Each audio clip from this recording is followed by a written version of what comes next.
All right. Good afternoon, everyone. And to honor everyone's time, it is 12 o'clock and we are going to get started. I am so excited for everyone that was able to join us again today. This is your second time attending our 7 Habits of Highly Effective Families webinar. Thank you for coming back. If this is your first time, you are in for a treat, and we will be sure to share with you the recording from the first event that we had. So thanks so much for joining us. Today, we have Ms. Betsy Weirdo with us again. And she is going to facilitate this fabulous conversation today.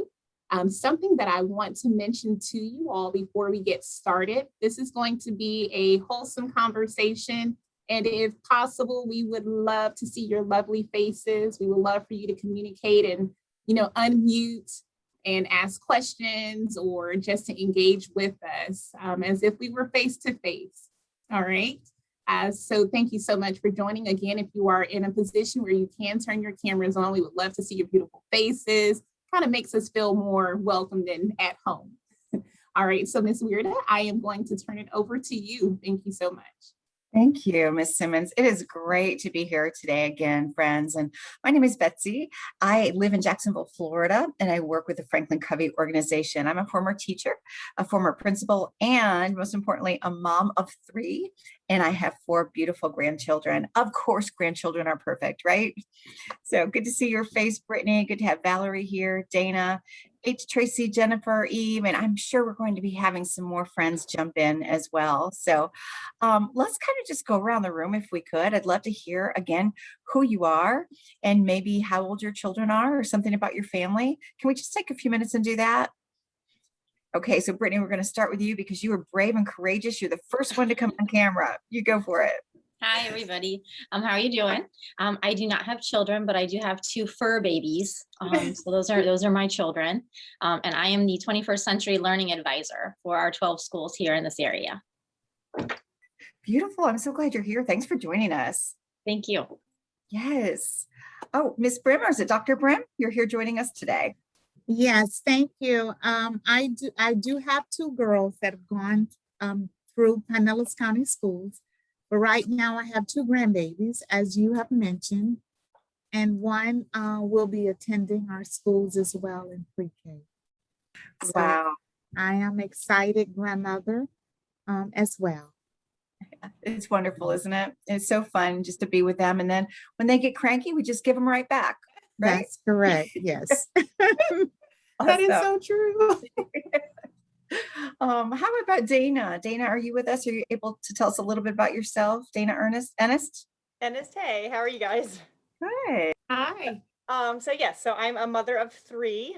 They're all in Pinellas County Schools. I have my oldest starting middle school, and my other 2 are in elementary. Busy lady, Dana, for sure. Wow, great to have you. What about Jennifer Scott? Hi, good morning. I'm Jennifer and I live in Pinellas. I have 11-year-old twins that I homeschool, but we participate with Pinellas County School opportunities. Yeah, wonderful, Jennifer. So great to have you. Thank you. And we have H. Tracy here. Would you be able to introduce yourself, H. Tracy? Maybe not. Sometimes people step away. I get that. So as people come in, Kiosha, could you be our monitor, Miss Simmons? Yeah, that would be great. absolutely. When people come in, you can just stop me and introduce them, and then also keep your eye on the chat box. And as Miss Okay. Simmons said, friends, we want this to be interactive. There's no perfect parent. There's no perfect parenting. So we're all going to learn from each other today. So feel free to put anything you'd like to in the chat box, and always feel welcome to come off mute and share your ideas. Sound good? All right, so let's get started. Whew, we are jumping into the 7 Habits of Highly Effective Families. And this comes from the work of Dr. Stephen Covey from his highly effective People book in 1989. So he took that beautiful content and with the help of his brother, John, put that into this family framework that's been so, so powerful. So last time we got together, we talked about our own wellness. We talked about what it takes to be well so that we can live our purpose well as adults and as parents. So we'll do a little bit of a recap of that. And we're heading into habit 2, 3, and 4. Again, the 7 habits are those concepts that are timeless principles that are true and evident in the world. And those things that can help us to become more effective as human beings and as families. So habit 1 was be proactive. And let me tell you, it is a fun habit because it's the foundation for all 7 habits that Dr. Covey writes about in his book. And it's that habit that makes the other habits really happen. As we get into the second habit, we talk about visioning, writing our mission statement as a family. Who are we? What do we believe? What are some of the things that our family stands for? And as we go into habit 3, we talk about planning. We look at our calendars and we make sure that our big rocks are the things that are most important are on our calendars and that we're following through. So as we begin today, and we have about 50 minutes to spend together, let's think about this question here. What are the 3 common purposes of a family? Would anybody like to jump in? There's no right or wrong answers. I'd love to hear from you. I would say support, a support system. Absolutely. Absolutely. I Beautiful. would say your faith system. Nice. Great. Anybody else? So I would say for growth and development. Mhm. For the whole family, right? Right. Yeah. We all grow. Sometimes we grow up with our kids, right? Right. That's right. Oh, right. And so last week we talked about just that whole person paradigm, the things that you just talked about, and how important it is not just to take care of our kids in these areas, but to take care of ourselves. So take a look at this. These are 4 basic human needs: to live, to love, to learn, and to leave a legacy. I don't know about you, friends, but I want to leave a legacy, a good one for my children. And here's what I know, that we will leave a legacy for our children one way or another. What will that legacy be? Something negative, something positive, and hopefully it's positive. And how do we do that? So many ways. And Dr. Covey in this work writes it out like this: the heart to love. It's about that love, that support, that self-worth, that confidence, and then that spiritual piece to leave a legacy. Do our kids understand how to contribute, what the vision of the family is, and their own vision as individuals? And then that whole focus on learning, knowledge and discovery and creativity. We want our kids to be creative and resourceful in the world. And finally, those basic needs, right? Someone said support. And that could mean anything from nutrition to shelter, exercise, rest, and of course, safety. You know, with the world, and we talked about this last time, with the world being really so upside down in so many ways. And we've all gone through trauma. We looked at that last time as well. Some of us have gone through primary trauma with COVID, some of us secondary trauma on top of some trauma that we've already had as families and individuals. And with that, the need of safety is more paramount than ever. Our kids need structure, they need routine, they need to know that they're okay. And guys, sometimes we just need to turn off that television, because I'm telling you, it's scary. It's scary for our little ones to hear what's going on. I mean, so many things have happened, right? What are your thoughts about that or about this model?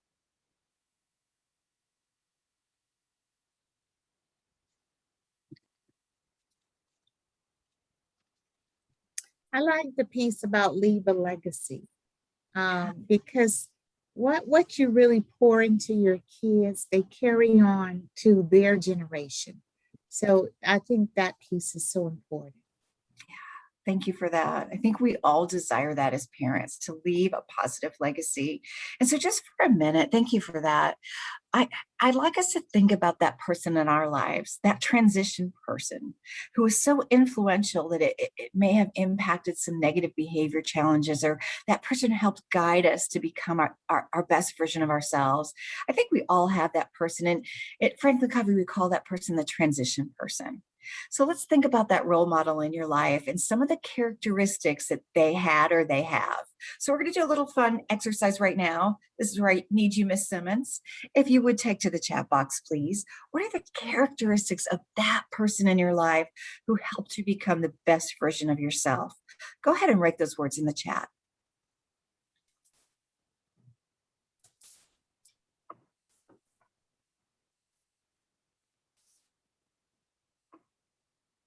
So two of the comments that came in, Ms. Gruden, prior to that question, Ms. McDonald said that I like the visual of how all aspects are overlapping. And Jennifer Scott said, I love this. Self-care is huge. My children need to see me put on the oxygen mask. Yes. Yes, Thank but as it you. relates to the question you just posed, Tracy H said love, support, role model. And you said listener. Tracy H also said inspirational and positive. Dana Ennis, said encourager. Jennifer Scott said someone who is a mentor. Brittany McDonald said love, support, encourage. Yeah, beautiful. And welcome, Brittany. It's good to have you here. Yeah, so what if we took that list? What if we opened up that chat and took that list, friends, love, support, encourage, mentorship, a listener, and we put that list in front of us, love, support, role model. How are we doing? Are we those things to our own children? And again, we are not perfect. We are human beings who have bad days. But will we be able to say, and Dr. Brim, you mentioned this earlier, that at the end of the day, we left a legacy of some of these things for our children? You know, Betsy was a listener. Betsy was supportive. Those types of things. I mean, I hope that we can attach ourselves to these characteristics that were so impactful in our own lives. Any thoughts, friends, on that? I agree wholeheartedly. And, just as we would model as educators to our students what we expect and would love for them to do on a daily basis, it's the same thing that we have to practice at home. And honestly, as you stated, we don't always get it right. And some days it's a lot harder. And honestly, some days you may just have to put on that face as if everything is okay so that you are modeling positively to your children. Yes. And I know that from experience, being a mom of 3 and coming off of, the hinges of COVID and the pandemic. And some days you just have to put on that game face and just continue to show as much positivity and love and support and encouragement as much as you can. Okay, so with that, what can we do practically? How can we take this model and bring it to life in our homes? All right, so let's take a look at this again, because I want you to walk out of each of our sessions with some practical steps. All right, so what do we do with this thing, right? So here's an idea. You can just tell me what you think, friends. What if we put it on the refrigerator? And feel free to snap pictures of any of the slides that we have today, okay? What if we took this to our family meeting? We talked about weekly family meetings with our kiddos and families, maybe on Sundays before the week begins as a possibility. Or we talked about bringing family dinners back, and we bring this to the table and we actually do some self-reflection. All right, how am I doing as the mom here? How are you guys doing? Not judging others, but doing self-reflection on how we're doing, and maybe our kids will say something like this, Mom, you don't really take care of yourself. You're always taking care of us. Feel free to go out for a half an hour every day and take a walk. We think you just need time for you. It's amazing what our kids see. They know when we're well. They know when we're able to care for them at the highest level. So it would be great to get their take on it. Again, not judgment, just analyzing where are we? How about this? Hey guys, do we really give back? There's so many needs out there, even in our own neighborhood. It's not just globally, like right here in our neighborhood, what can we do to contribute, right? To leave a legacy and contribution. So what are you seeing out there, Ms. Simmons? Yes, so Jennifer Scott said, surround ourselves with other role models and create community. Perfect. Absolutely. Mm-hmm. This can be an action plan, not just a good idea. This isn't just philosophy. If you talk with your family about this, you can go from this to, okay, what can we do? Are we being creative enough? When's the last time we went to a museum? do we have a museum here in this town? That's sometimes I hear myself saying that. I didn't even realize we had that and it's free. Or just go to the new park and check it out. So these are the conversations we can have with our family. And this is a model of health and the 4 dimensions of wellness. So I'd like to just encourage you again to take a picture and take it home as an actionable step to talk with your family about. So Dr. Brim posed a question, how do you differentiate by levels 6 through 8? Or is it ages or Dr. Brim or grade? I was thinking about, we have a lot of, well, couple of families that have, students that will soon be in middle school. So Mm, how does this conversation, I wanted to know, because I was a middle school principal, how do you have these conversations with, middle school age students who are experiencing so much in their, in their lives? so true. So true. I just heard from a student in one of my Leader in Me schools who was getting bullied. It was quite severe. And so I was trying to help her with some action steps. This might be a way to think about, what can I do to build my own confidence? What can I do? Take the biggest challenge. We call it our wildly important gap. And from the wildly important gap, develop some wildly important goals. So with a middle school student, for example, they may be having some challenges with self-worth. And just to name it, just to have a conversation around, hey, what's really going on? That's a deep conversation right there. And then to go from there to, all right, what are some action steps we can take? And you know what? With middle schoolers and high schoolers, this is what I found. They have the answers. They know what they might need to do. Well, maybe I should, invite this kid to sit at lunch with me. Maybe I need to make some new friends because the other ones aren't so nice. Maybe I should stay away from the mean girls and stay off social media with them for a while. It's going to be amazing when you have these conversations. We have to be more directive with the little ones, right? And more coaching. But I think you're going to find with just the conversation starters here, the kids are going to come up with their own action steps. And then you just bring them back at your family meeting. How you doing with that? Are you sitting with some new friends? Are you playing with some new folks out on the playground? How's that going? Are you off social media with these people who are just mean to you? Don't put yourself in that position. How are you doing? So just an idea for you. I hope that was helpful. Yes, thank you.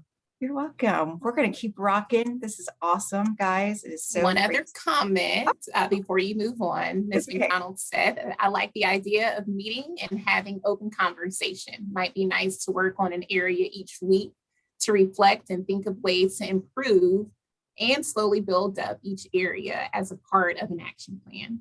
That's great. And that's Miss McDonald. Yes. Miss McDonald, were you with us last time in our first session? I was not able to make that meeting, so I'm glad to be here now. I'm glad too. And I want to tell you this, my story real quickly with my kiddos, with my 3 kids. And I think I had high school, middle school, and elementary for a number of years. So, we're driving all over and it's craziness. You know how that goes, right? And so I wanted to have this family meeting on Sunday nights. And I'm just going to tell you right now, Miss McDonald, they didn't want to do it. Like they weren't like, yay, this is so great. Right.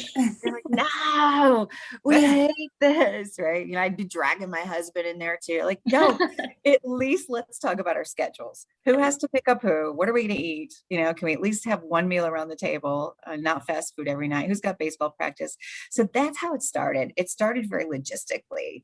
And as I got into the routine, then we started to open it up a little bit. How's it going with your friend? Okay.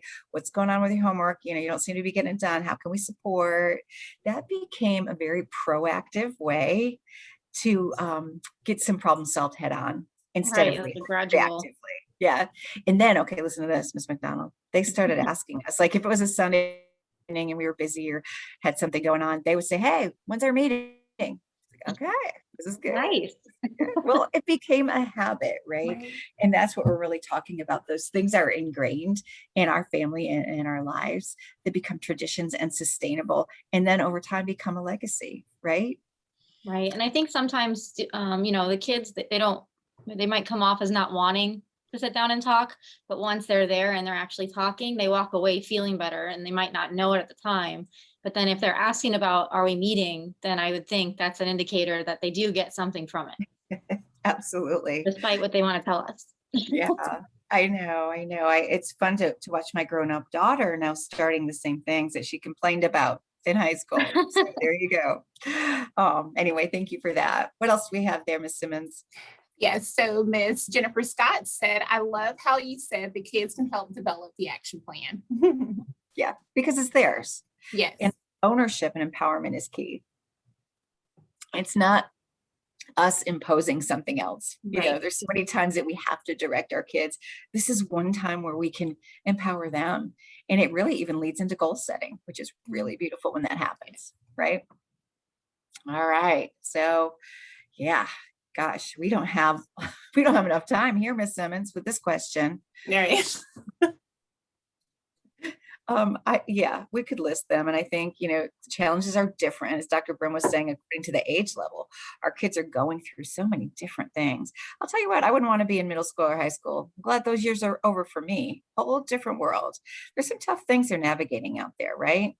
And so that's why we bring the 7 habits into our schools, into our families, because those positive things, when they're done repeatedly, can really impact our effectiveness. So I want to show you the 7 habits and how they're ordered. Okay. Actually, you know what? Why don't we, Miss Simmons, just show the video and then we'll take some questions. Again, these are the 7 habits for highly effective people. Dr. Covey wrote the book in 1989, and we bring these to schools and organizations everywhere. So just sit back and relax, take a look. You might want to turn your camera off for this. It'll help the video run a little more smoothly.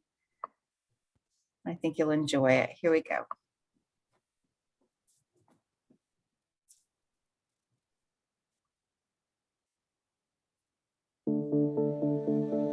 To achieve lasting effectiveness, we go through a natural process of development, symbolized by the maturity continuum. Dependence is the lowest level of maturity. When we are dependent, we need others to take care of us, to come through for us, to give us our sense of worth and security. Dependence is the attitude of you. I need you to take care of me. The first 3 habits help us move from dependence to independence, which is a higher level of maturity. Habit 1, be proactive, means that we develop our own power to choose our actions and accept responsibility for our choices. Habit 2, begin with the end in mind, means that we define the kind of life we want to lead. It's creating clear objectives and laying out a vision or blueprint for what matters most to us and who we want to be. Habit 3, put first things first, is where we plan and accomplish our goals so that our lives reflect the vision we have for ourselves. Learning and regularly practicing these first 3 habits helps us to win the victory over self, attaining what we call the private victory. Where dependence is the attitude of you are responsible for me. Independence is the attitude of I'm responsible for myself. I can choose my future and make it happen. To be highly effective, there is another level of maturity, interdependence, which is the attitude of we. It's where we work together creatively with others to achieve far more than any one of us could accomplish on our own. Achieving interdependence is the goal of habits 4 through 6. Habit 4, think win-win, is the attitude of seeking mutual benefit in our relationships and interactions with others. Habit 5, seek first to understand, then to be understood, is the ability to truly listen to others, to understand and honour their perspectives and realities. It also means to communicate our own views in a way that is both open and respectful. Habit 6, synergize, is the process of working with others in a collaborative and creative way to achieve new and better results. When we think and act interdependently, we win what is called the public victory. Without sufficient independence, people will not have the character and self-mastery to work interdependently with others. That is why habits 1, 2, and 3 come before habits 4, 5, and 6. They focus on self-mastery, on developing the strength of our own character. Private victories precede public victories. Habit 7, sharpen the saw, surrounds all the other habits and is the habit of renewal. It's the habit that gives us the power to consistently carry out the other habits in our lives. It's a pattern of daily private victories that creates an upward spiral of increasing effectiveness that lifts up to new and more rewarding levels of understanding and living.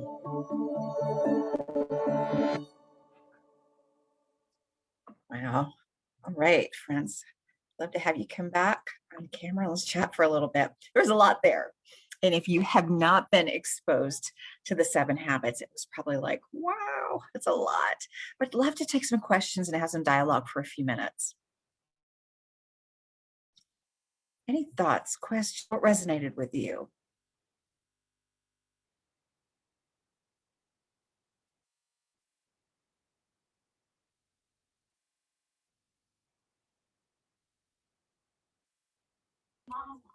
Hi, it's Holly. I chose H. Tracy on there. Tracy's the last name. Holly, But welcome. I was just going to say, we kind of have, just, I guess I'm looking for suggestions on how to maybe engage. I feel like we've been a good family. We eat dinners together, kind of thing. But I've got my youngest is a middle schooler, right? So 8th grade and 14, turning 14 later this year. That attitude is really coming out in a girl at 14, if we all remember as well. So, and kind of how to maybe engage them to live these. Like I've even talked to her, and we had the book for my oldest who's getting ready to go off to college. So we've got change happening, or will be happening, right, in another month or two for all of us. Then she'll become the only child. And, I have the 7 habits of highly effective, I think it's called maybe teenagers. I think there is one. Yeah. That my oldest had to read or did read, as part of her kind of schooling, and kind of embrace that a little bit more. And I'm struggling with getting the second one who doesn't want to do that, right? There's more phone use. The times have changed just in 5 years between these two, with electronics, with, schooling, with COVID, with everything. So kind of, I guess, how do you live those principles or kind of engage those when I feel like we've had a strong foothold, but it's hard to engage her as this middle schooler now, so I want to bring her back to the table. Maybe we need to call it more family meetings, maybe make it more formal than we've had right at the dinner. So I'm not concerned about that connectivity, but as a middle schooler, they just want to start going off. They want to have independence. They want to have more time on their phone, that type of thing. Any suggestions on that to kind of pull them back? Or I don't want to force her to read the teenager book, Highly Effective Habits, but No, I want her to get some clue, because she's not the most motivated, for in this time. A couple of things, Holly. The first thing that resonated with me was that you are saying to me what our schools are saying to me, what our middle schools are saying. As a consultant, and I go out and work with schools all over the country, they're saying, hey, Betsy, our kids are disengaged, or we're having some challenges with apathy, some different challenges even after COVID. So what is it? How do we, again, Holly, like you said, how do we get them to live the habits? And so here's what I want you to know as parents, that the 7 habits is not the sole purpose for our program. And our program is called The Leader in Me. It's the program that we take into schools. The 7 habits is not the purpose. The 7 habits is the toolbox. Okay, so stay with me. The purpose of Leader in Me is to empower our kids to lead. Okay, well, some of our toughest behavioral challenges out there are kids who are taking power in the school building in a negative way. In fact, lack of empowerment is the #1 reason for misbehavior in our kids today. So again, stay with me, Holly, because I'm not talking about your kids specifically. So what do we do in the schoolhouse with kiddos who are not engaged, who are apathetic, who might be even discipline issues? We empower them. The crux of this program is to help our kids take on leadership roles, to know their gifts and strengths, their gifts and talents, and to have a vehicle, and actually a level playing field. Equity is huge for our schools, to pay it forward using their gifts. So in a typical middle school, we might have this club time every 4 weeks. We call it club, but it's really an action team around community service, where kids connect to a team where they have a passion or a gift and talent.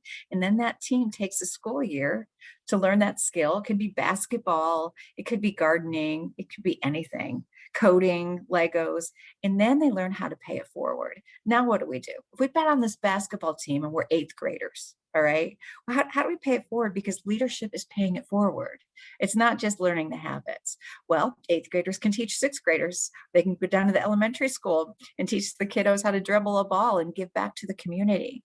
So, Holly, I'm telling you all this because number one, I love your question. And number two, because the goal of this process program, we call it transformational process, is to empower our kids. So I'm wondering if my kiddos were littler, because they're all in their 20s and 30s, how much community service did I get them involved in? How many leadership opportunities? In fact, one thing that distresses me is we went to a church where they were wonderful people, but we kept doing things for our kids. Let's raise money for them. Let's send them to camp. Let's give things to them. And these were kids, pretty middle class, socioeconomically, pretty well taken care of kids. And I look back and I think, what did we do for others? Did we ever take a look at the community? Again, community service starts at home, and think about what could we do with our kids to pay it forward? Because I'm telling you, Holly, once your kiddos are empowered to take the lead on whatever it is that they're passionate about, you're going to see some changes in their energy, in their engagement, even in their presence. So maybe you start as a family. We did. We used to go and just bring the homeless. We knew where the homeless hung out in Jacksonville, Florida on Thanksgiving morning. We'd take Dunkin' Donuts and coffee and just hang out and talk to them. It wasn't a big deal, but it became a family tradition. And then at Christmas, instead of, spending hundreds of dollars on each other, we'd adopt a family at the school. And now I'm watching my older kids do those projects with their kids and even independently. And they became very empowered. So let me stop talking for a minute. Let me hear from you about that idea.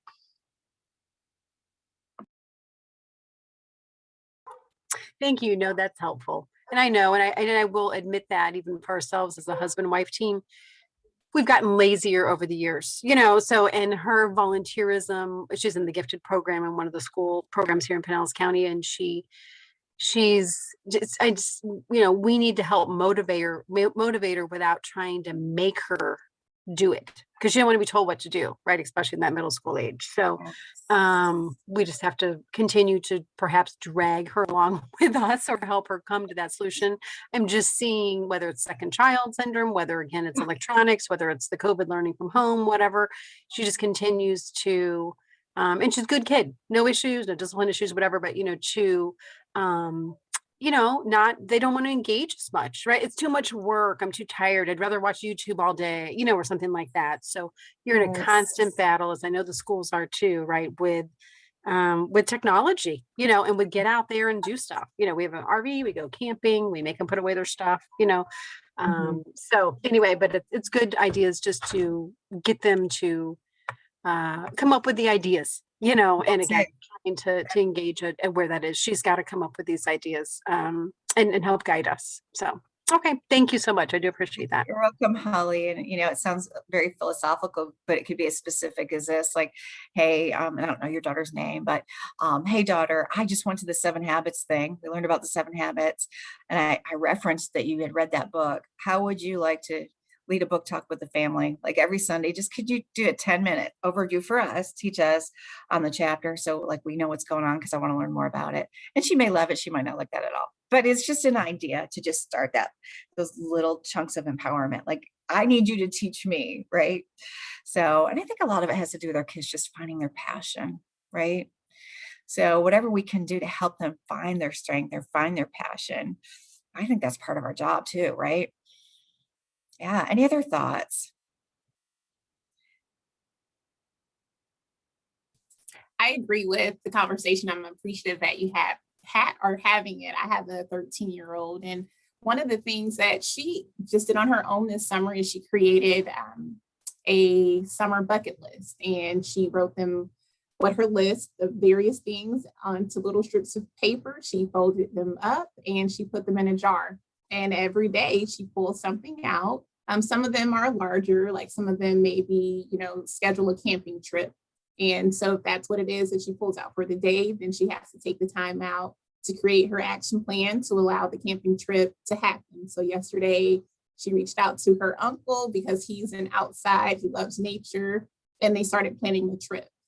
So tomorrow, whatever she pulls out, it's what she works on for that particular day. It may not happen that day, but she has to start getting the ball rolling.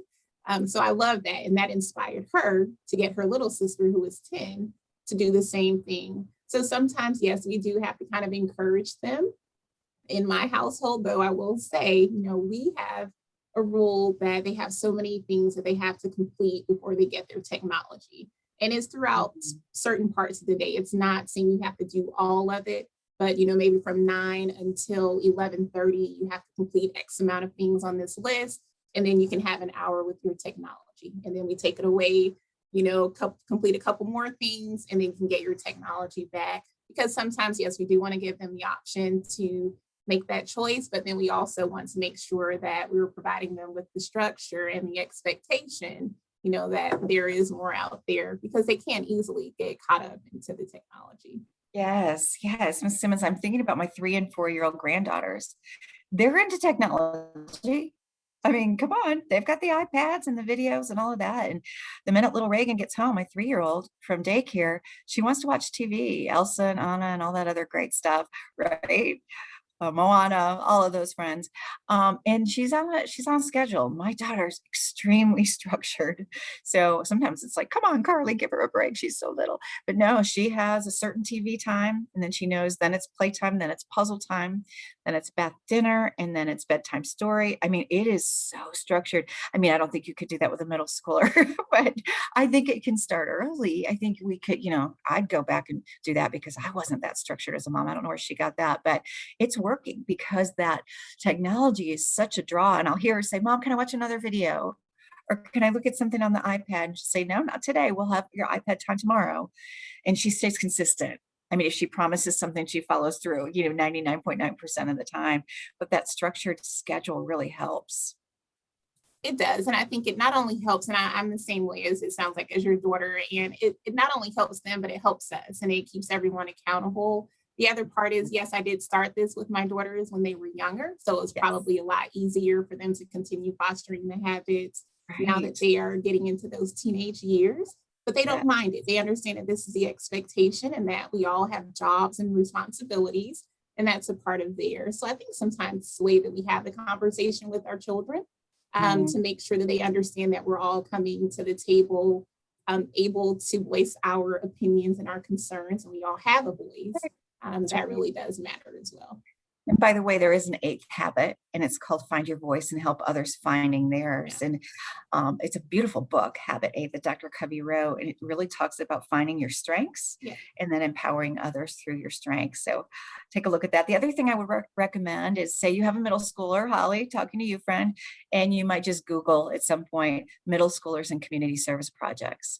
There are some cool things out there that kids are doing. Ms. Simmons, I was going to ask you, was I able to play the video Rethinking Leadership last time in our last session about the little boy who developed Jacob's Well and did some community service?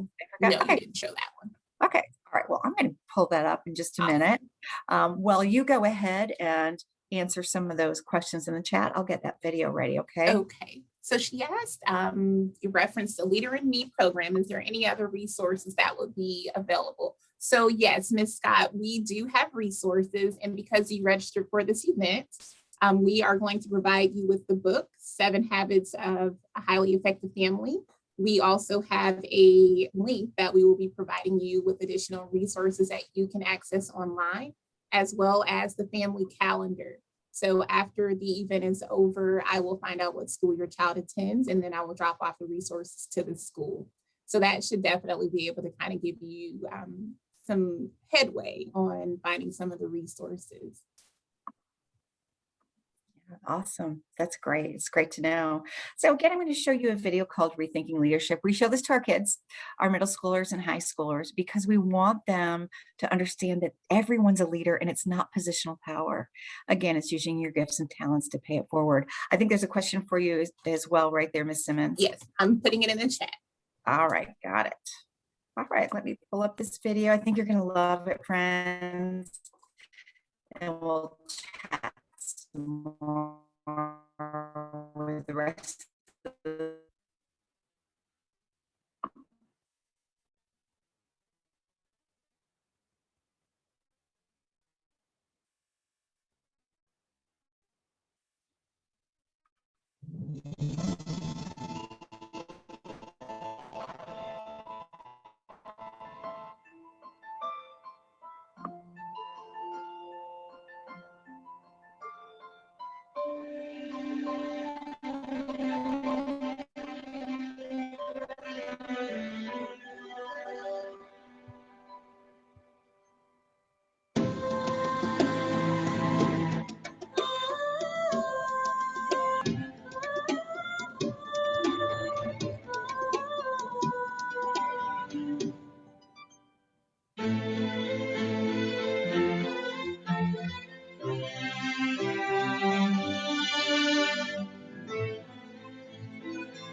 Well, that is one of my favorite videos and my favorite quotes, because sometimes I'm not sure our kids know how great we think they are. I would find myself so busy sometimes and I'd realize, did I tell them how great they were?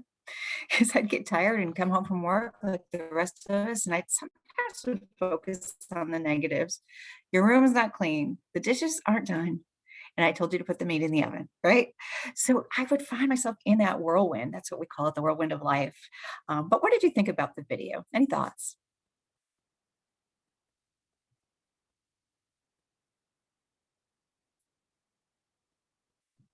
I thought it was a great video and very insightful.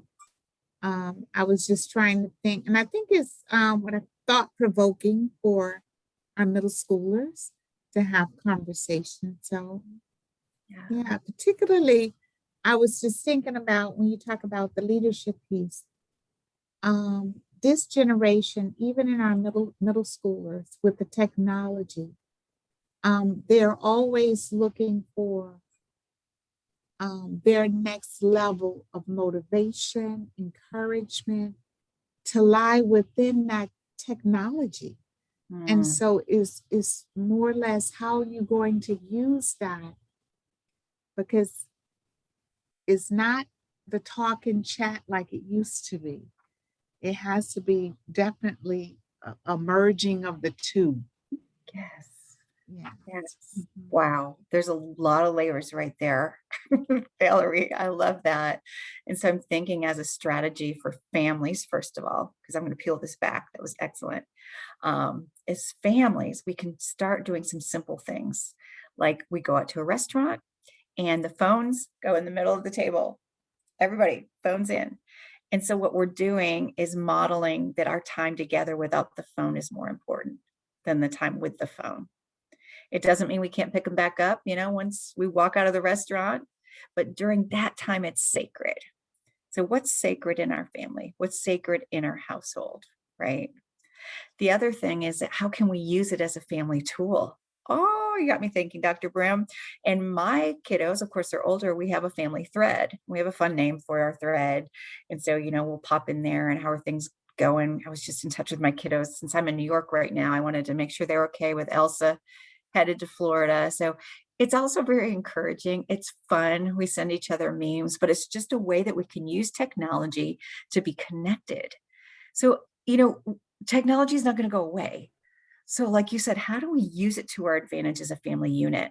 What are we seeing in the chat, Miss Simmons? Yes, so Jennifer Scott said, great video. Loved how there was a display of solving the problems that came up. That is why I love the piece of kids coming up with action plans.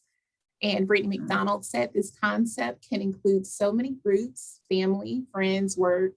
A great quote at the end. I know, it's so great. And that's why we have to be intentional. We know we're madly in love with our kids, but do they know it? And sometimes we take the most withdrawals, we call this the emotional bank account, from the people that we love the most, right? So it's important that we authentically fill that bank account of the people that we love, right? The people that surround us. It's easy to be nice to people you're not related to, right? It can be tougher with the people who are right there beside you in your home. So we're going to take a look at a couple more things today. I'm going to share my screen. We'll go back to our slideshow. I'm glad you liked that video. It's one of my favorites as well. So if you would just be patient with me. Here we go. All right. I have a feeling I just started that video again.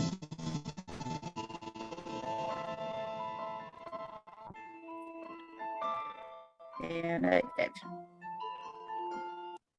And that's technology. All right. So here we go. Can you see my habits there, everybody? Why are they in this framework? You're not hearing me, Miss Simmons? We don't see the habits. It's still the video. Okay. Let me try that again. How's that? We're just seeing a screen sharing. Right. Can you see that? Okay, there it is. Now it's showing. You're not seeing. Oh, You're yes, good? you can see it. All right. So you got it? Okay. So Dr. Covey put the 7 habits in this framework. Now stay with me and get on the edges of your seat because this is interesting. He didn't make up the habits. He did some research and put them together for us. But what he did was really unique. The highest level of effectiveness, notice, is interdependence, not independence. And I know as a parent, that was my primary goal with my kids when they were growing up. I want them to be independent. I don't want them coming back and living with me for too long. And, that's happened here and there with kids because, life happens. But my goal was always independence. When I went through 7 habits training, I realized that the most effective people have sufficient independence, but they're also very highly interdependent. And think about, for those of us who hire people, who do we hire? Do we simply hire those independent stallions?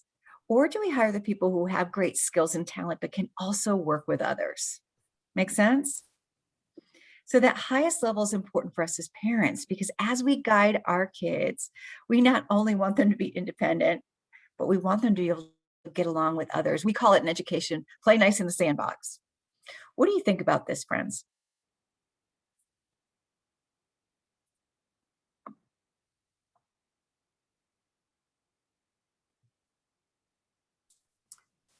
Well, I think it makes perfect sense. And, now that you say that, we, as a mom, I know for me, I focus on the independence factor, raising them to be independent men and women. But you want them to have the best of both sides. Yeah, that's very true.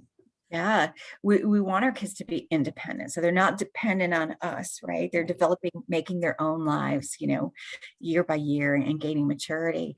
that's not the end goal. Right. The end goal is they can go out there and work with others, right?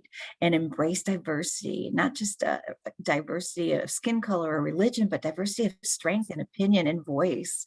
And really get to know other people and to develop what we call abundance mentality. Mhm. So that when they're in the workplace, they can be a contributor, not that independent stallion who has to have everything their own way. Make sense? So I love this model. I think it's called the maturity continuum, actually, and how Dr. Covey also, notice this, put habit 7 around all of the habits. And somebody mentioned it earlier, the oxygen mask, because you must be well, heart, mind, body, spirit, in order to live the other habits or live your purpose well. Does that all make sense? Any thoughts? Well, I will tell you, it is fun to teach the habits to our kids. Was somebody jumping in there, Miss Oh, no, I Simmons? just was saying makes sense. Yeah, it does. So let's take a look at this slide. This is so intriguing, guys. All right. And it talks about family culture. So just snap a picture of that if you want to. You might want to take this into your family meetings. And then let's talk about it in just a minute. Take a look.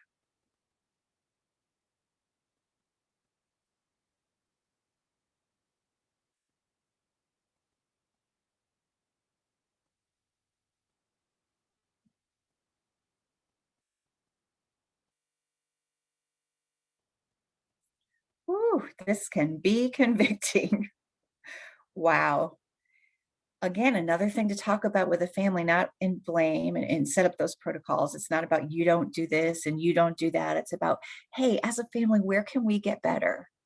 I know with my family, we could have gotten better with the last one, having fun. You know, Saturdays were for chores, and then we had to get ready for this, and we had to do the grocery shopping. You know, I wish I would have just done more of, hey guys, just jump in the car. We're going to the beach. You know, I know we don't have any money, but we'll take our water bottles and we'll go, you know, or let's just go ride a bike. Let's just go have some fun. Let's take a walk. So, how can you use this, parents? What are you thinking as you see this? I think you can pick the areas that you kind of fall on the red side there and figure out ways to work on them. You know, what does everybody think? Or which maybe even put this in front of them to kind of pick. Mine are older, so they can kind of read and figure it out themselves. But and then maybe talk about that at that family meeting, right? Or ingrain it in there if it's not so blatant at the slide, even. Right, right. So true. And you can, as a family, have accountability partners. You know, your son Billy Bob, he's complaining that you're not there for his ball games. So you're going to make a commitment. You're going to be there for 1 out of 2 because of your work responsibilities every week. And so you're looking at that red side, put low priorities first. You don't want to be that person. So Billy Bob, you hold me accountable. I'm going to be there at least once a week for your game. I'm going to clear my calendar and keep it sacred. And that's where the accountability comes in. As a family, you're helping each other grow and develop as a collective group. And that's the beauty of this. You're growing together. Thoughts? You know, I also think about as I look at the family culture 1 and 2, is how you can have conversation about. Again, I'm always focusing on these middle schoolers. Right. How these, how does it, how does social media impact these areas for the youngster? You know, what is it about social media or you having to have followers to make you feel like you have strengths? Or if you don't have followers, how does this equate to making you feel like you're weak? You know, those types of conversations, because we're seeing more and more research on how social media is impacting the way our students think and feel. Yeah, to add to that, in brain science, right? The research is now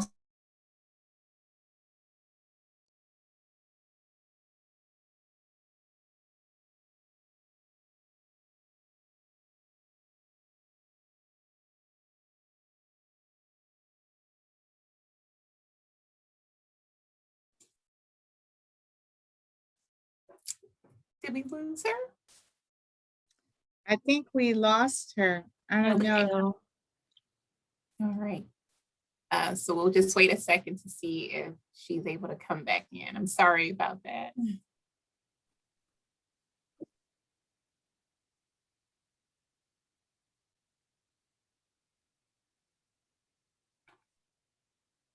Uh-oh. Okay, so she dropped off, so I will just wait to see if she's able to rejoin. So I see a comment in the chat from H. Tracy. It says, just an idea to share to all. I have done a journal that my daughters and I share back and forth. We get away from it for a while and we got away from it for a while, I'm sorry, and didn't do it every night. However, when they were younger, but could read and write, I would write a question and put it under their pillow. They could write back and respond and put it under my pillow. I need to pull that out and do it periodically to remind my middle schooler how valuable she is and help build confidence and continued forum for her to come to me. I love that idea. That is absolutely beautiful. Okay. It's Holly. I'll jump on. I mean, I was just going to say I'm the one with the challenging middle schooler now, but that wasn't, as you all were talking about some younger kids and just technology. It opened up a great forum. I might have gotten it from like iMoms.com or something, Yes. one of those that kind of give you questions, but it also was just, you know, what was your favorite thing to do today or something, you know, Right. so you kind of intro it, and it worked really well when they were, again, younger. 3rd, 4th, 5th grade even was a challenging time for my girl, Mhm. you know, so I need to pull that out. And I think I can embed some of these principles we're Right. talking about here, you know, into that. And so, Absolutely. and it allowed for then when you got into the middle school age talk, or they were Right. having the tough talks at school about birds and the bees, you know, it kind of gave an intro. I think I need a bra, you know, those kind of things. Right. Like Right. they could talk to me and not be embarrassed as I'm talking to my That's right. mom. You know, it was an easier intro. So anyway, I'll share that. I love it. apologize. I do have to drop, but I find this informative. So thank you so Thank much. you so much for joining, and I will be in touch via email. This is a great idea, and I plan on implementing it with my girls. Thank you. Great. Thanks all. Okay, well, I've enjoyed all the conversation that we've had. I am unable to see that she is joining us back in the chat. I hope you all will be able to join us next Thursday. Next Thursday. Yes. Oh, here she is. Okay. Hold on.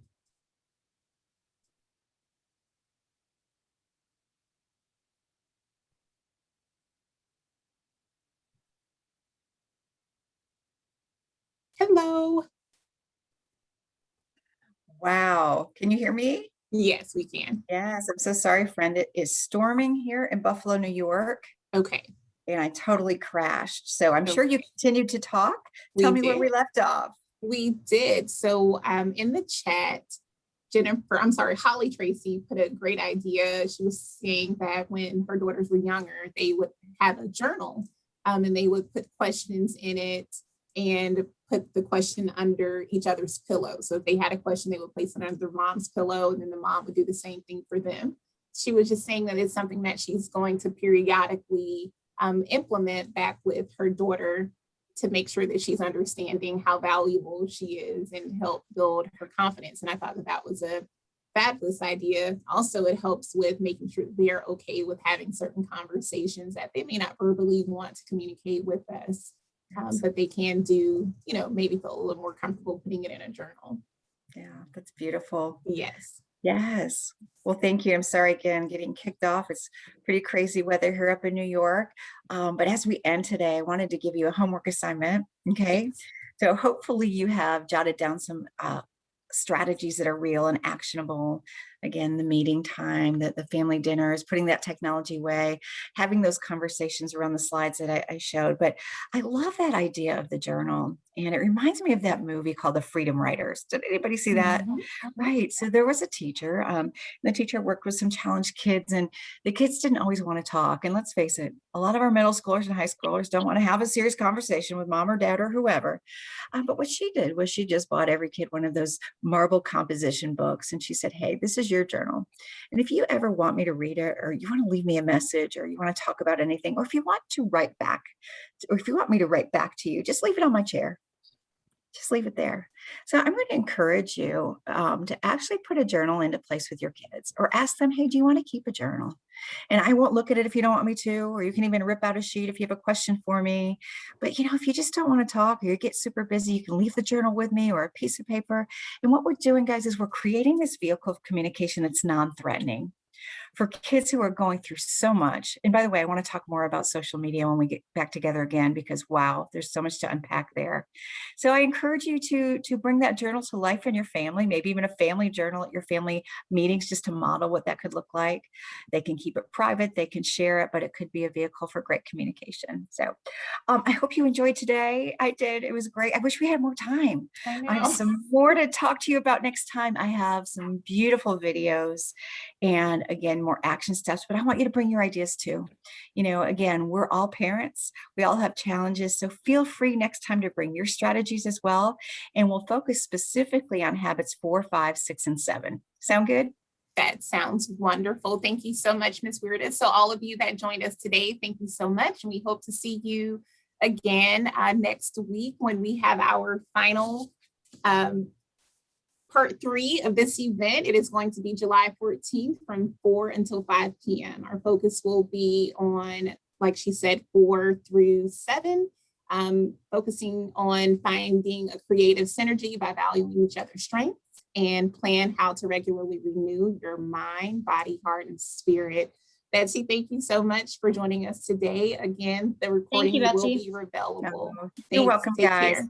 And you're wonderful parents, by the way. So keep changing the world, everybody. Thank you so much. Bye, everyone. Thank you, Ms. Simmons. Thank you.